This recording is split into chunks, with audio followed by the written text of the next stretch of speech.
If the liability increase by $8,000 से liability increase हो गई किसी भी गिवन पीरियड में, और जो स्टॉक होल्डर इक्विटी थी वो डिक्रीज हो गई 4,000 से उसी पीरियड के अंदर, तो एसेट्स क्या होंगे? 12,000 से इंक्रीज होंगे, 4,000 से इंक्रीज होंगे, 4,000 से डिक्रीज होंगे, या 12,000 से डिक्रीज होंगे? इसका करेक्ट आंसर आप अभी बताता हूँ, आप एक दो सेकंड के लिए इसको अपने दिमाग में, अपने माइंड में इसको चला कर देखें क्या आता है। हाँ, इसमें आप देखें 8,000 से क्या हुआ, लायबिलिटी इंक्रीज हुई, ठीक है।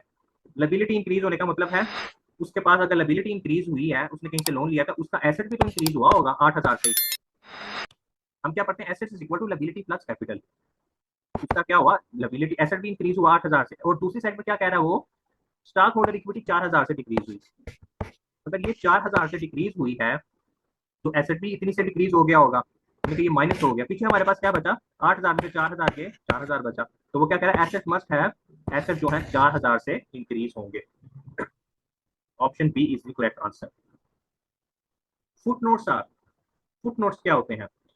ये इंक्लूडेड इन ऑडिट रिपोर्ट के अंदर इनको ऐड किया जाता है, या an integral part of financial statement और इंफॉर्मेशन, या an appendix to the letter from corporate management.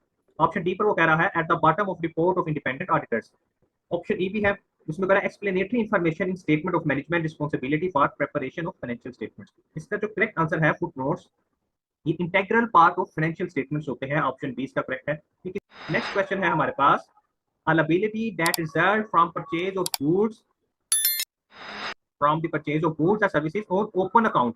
Open account से कोई आपने सर्विसेज परचेज की या आपने कोई परचेज ऑफ गुड की, उस वजह से आपकी लायबिलिटी अराइज हुई, हम उसको क्या बोलेंगे? Account receivable. अकाउंट रिसीवेबल तो भाई लायबिलिटी नहीं होता, ये एसेट होता है। Note payable, account payable, note receivable, और करेक्ट ऑप्शन है हमारे पास इसका account payable. Option C is the correct. और ओपन अकाउंट का इसके अंदर एक कॉन्सेप्ट है, ओपन अकाउंट का वर्ड डालकर उसने कंफ्यूज करने की कोशिश की है। उसमें ओपन अकाउंट होता है क्रेडिट अरेंजमेंट, जहां पर आप सर्विसेज या गुड्स वगैरह तो परचेज कर लेते हैं, इमीडिएट पेमेंट नहीं करते। इमीडिएट पेमेंट करने की बजाय हम उससे उधार पर चीजें लेते हैं और लेटर ऑन ड्यू डेट के ऊपर हम उसको पे करते हैं। इसमें वो पूछ रहा है which of the following, question number 43, which of the following statement is true. ये बेसिकली क्वेश्चन है अकाउंटिंग इक्वेशन का। हम जानते हैं एसेट्स, हमने पढ़े थे ऊपर, asset is equal to liability plus owners equity, इसको मैं सी से डिनोट कर रहा हूँ कैपिटल। अकाउंटिंग इक्वेशन हमने पढ़ी हुई है इंटर में, वेरी बेसिक। अब ये उसका क्वेश्चन है। ऑप्शन ए में क्या कह रहा है, ऑनर्स इक्विटी, जो ऑनर्स इक्विटी होती है, और इकोनॉमिक सेक्रीफाइसेस। इकोनॉमिक सेक्रीफाइसेस को बाज कॉन्टेक्स्ट में अपॉर्चुनिटी कास्ट भी बोलते हैं और बाज कॉन्सेप्ट में लायबिलिटी भी बोलते हैं। तो क्या है, ऑनर्स इक्विटी जो किसके इक्वल है, लायबिलिटी डिडक्टिंग फ्रॉम लायबिलिटी, ये तो नहीं हो सकता। ऑनर्स इक्विटी यानी कैपिटल किसके इक्वल है, अगर हम इस इक्वेशन को मूव करें, एसेट इज इक्वल टू किसके है, लायबिलिटी प्लस कैपिटल के। कैपिटल इज इक्वल टू किसके आ जाएगा, capital is equal to asset minus liability. लिहाजा ये करेक्ट हो गया। Assets are expected to benefit no one, क्यों नहीं, ये तो बेनिफिट देते हैं, लिहाजा ये ऑप्शन भी गलत हो गया। ऑप्शन सी, ऑप्शन सी में वो कह रहा है liabilities are future cash inflows. Cash inflow क्या होता है, आपके पास कैश आता है, वाइल जब आप कोई लायबिलिटीज पे जो होती है, ये आपका कैश आउटफ्लो होना होता है, आपने पे करना होता है, आपका कैश आउट जाता है। ये स्टेटमेंट भी गलत होगी। तो ट्रू स्टेटमेंट क्या है भाई, ऑप्शन डी आप देखें, assets are always the sum of liability plus owners equity. जो हमने ऊपर स्टेटमेंट लिखी थी, assets is equal to liability plus capital, यही तो वो पूछ रहा है, ऑनर्स इक्विटी। तो option D is the correct answer. Question number 44 है हमारे पास, ये भी अकाउंटिंग इक्वेशन का क्वेश्चन है। इसमें क्या पूछ रहा है, accounting equation can be stated as. अब ये उसने इक्वेशन आगे पीछे मूव की हुई है। अकाउंटिंग इक्वेशन हमने क्या पढ़ी थी, assets is equal to liability plus capital, assets is equal to liability plus capital. और इसमें अकाउंटिंग इक्वेशन को उसने मूव किया हुआ है। आप ये देखें, हमने क्या किया था, owners equity is equal to C से डिनोट किया, is equal to asset minus liability, ठीक है। अब ये क्या आ रहा है, ऑप्शन ए आप देखें, owners equity is equal to asset minus liability. कुछ नहीं किया अकाउंटिंग इक्वेशन की, ये सिंपल इक्वेशन वाला यही क्वेश्चन है, जस्ट उसने इक्वेशन को मूव किया है, ऑनर्स इक्विटी करके किया है। तो option A is the correct answer. Question number 47, income taxes over to the federal government would be classified as. Income taxes जो हमने फेडरल गवर्नमेंट को पे करने होते हैं, वो क्या होते हैं, वो हमारी लायबिलिटी होते हैं, liability. Option A is the correct, liability on the balance sheet. An example of stock holder equity. Stock holder equity की एग्जांपल क्या है? अकाउंट पेबल, नो, ये तो हमारी लायबिलिटी है, स्टॉक होल्डर इक्विटी नहीं है। अकाउंट्स रिसीवेबल, नो, ये तो हमारा एसेट है, स्टॉक होल्डर इक्विटी नहीं है। ऑप्शन सी ये करेक्ट है, ये कैपिटल स्टॉक को हम स्टॉक होल्डर इक्विटी बोलते हैं। Option C is the correct. While जो हमारे पास ऑप्शन डी है मार्केटेबल सिक्योरिटी, ये भी एसेट होता है, और ऑप्शन ई में जो कैश एंड कैश इक्विवेलेंट्स दिए हुए हैं ये भी हमारा एसेट है।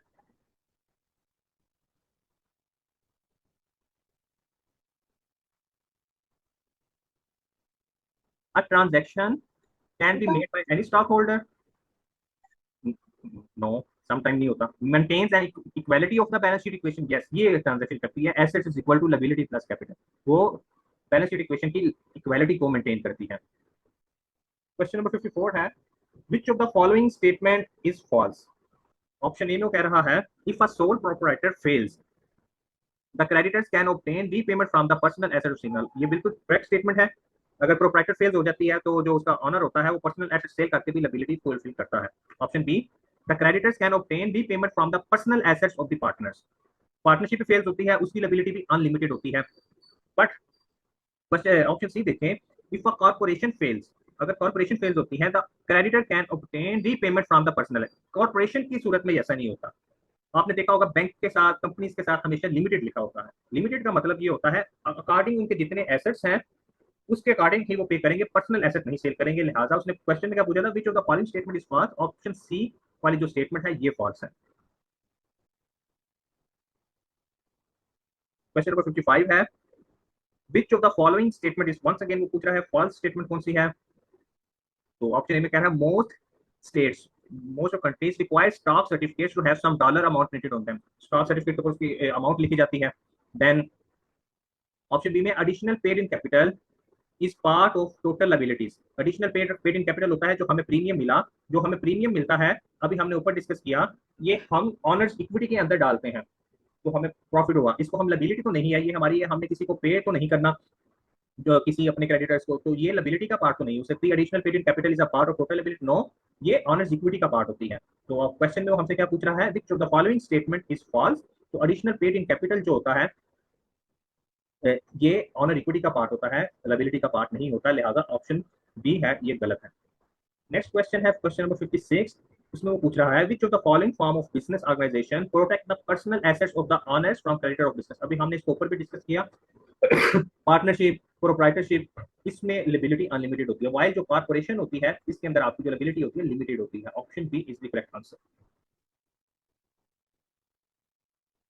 Question number 57, a corporation is an organization with owners assuming personal liability from losses, no, personal losses को तो अज्यूम नहीं करती ऑर्गेनाइजेशन।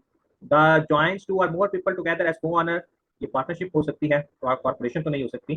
तो ऑप्शन सी के ऊपर अगर आप फोकस करें, it is an artificial being created by individual state of law. कोई भी कंपनी, कॉर्पोरेशन एक आर्टिफिशियल ह्यूमन हम उसे बोलते हैं, जिसको स्टेट लॉज के मुताबिक रन किया जाता है। क्वेश्चन नंबर 58 है हमारे पास, the form of organization that has limited liability for the owners. ये कॉन्सेप्ट जस्ट स्टेटमेंट चेंज हो रही है, बात वो वही पूछ रहा है, पेपर में भी वो इसी तरह करेगा। ऑप्शन ए करेक्ट, कॉर्पोरेशन या कंपनी उसकी लायबिलिटी लिमिटेड होती है।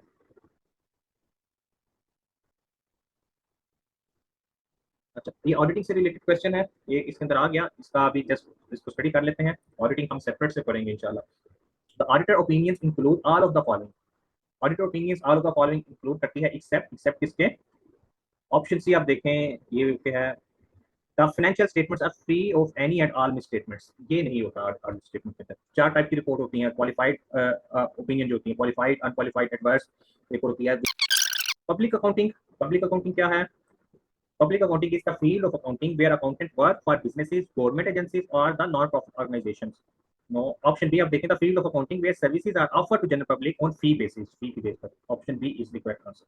Generally accepted accounting principles are, ये क्या होते हैं? Are advisory guidelines for management, are only applicable to balance sheet, are to be followed in the preparation of financial statements. Correct answer is are to be followed in the preparation of financial statements. अच्छा, the principal task of FASB, FASB होता है financial accounting standard board, और इसका जो major purpose होता है, क्या होता है इसका पर्पस बनाना होता है, एस्टैब्लिश गैप। गैप क्या होता है? Generally accepted accounting principle. ये क्वेश्चन 12 रिपीट हुआ है पेपर के अंदर। The principal task of FASB is to establish GAAP, generally accepted accounting principles. Question number 63, the credibility of financial statement is the responsibility of, जो financial statements बनती है ये बनाना किसकी रिस्पांसिबिलिटी, इसकी जो क्रेडिबिलिटी है किसकी रिस्पांसिबिलिटी होती है? जाहिर है जो इसको बना रहे हैं मैनेजमेंट इसकी, वो इसकी क्रेडिबिलिटी को ऑन करेंगे। लास्ट क्वेश्चन है हमारे पास, प्रोफेशनल एथिक्स आर, ये एक कोड ऑफ प्रोफेशनल कंडक्ट होता है, इसको हम प्रोफेशनल एथिक्स बोलते हैं। ये था आज का टॉपिक। इंशाल्लाह कल हम नेक्स्ट क्लास में न्यू टॉपिक के साथ सिमिलरली पहले हम कॉन्सेप्ट करेंगे, उसके बाद फिर हम एमसीक्यूज की तरफ मूव करेंगे। थैंक यू फॉर टुडे, इंशाल्लाह सी यू टुमारो। अल्लाह हाफिज़।